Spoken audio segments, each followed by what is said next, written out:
10 qui concernent les personnes âgées. C'est extrêmement préoccupant. C'est en effet une statistique inquiétante qui touche les piétons plus âgés, Yves, alors que les jours raccourcissent.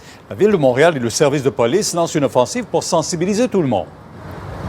D'ailleurs, on est sur la rue Sainte-Catherine, angle Saint-Hubert. C'est une intersection très achalandée ici au centre-ville de Montréal.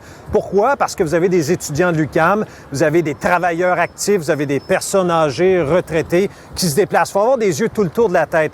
Pierre, revenons à ce bilan extrêmement lourd à Montréal parce qu'effectivement, 60 des piétons qui meurent annuellement après des collisions sont âgés de 65 ans et plus. Alors, il faut prendre la situation au sérieux et surtout aviser tout le monde, pas seulement les piétons d'être prudents, mais également les automobilistes, les cyclistes, les camionneurs notamment. Pierre, ce que vous voyez à l'écran, évidemment, ce sont de tristes images de gens qui sont décédés au cours de l'année.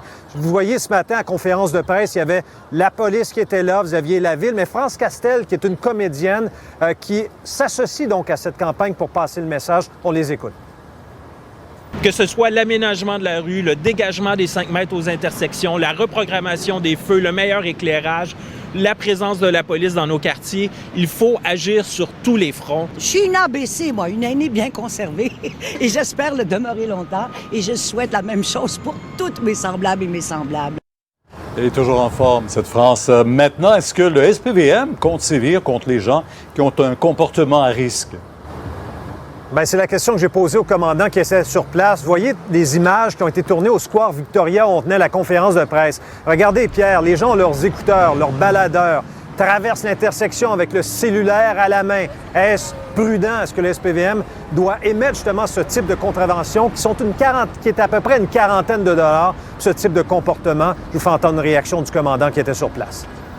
Bien, le piéton qui traverse sa rouge avec ses écouteurs, les mettez-vous à l'ordre un petit peu? Y a-t-il des contraventions qui sont données? Si oui, c'est combien?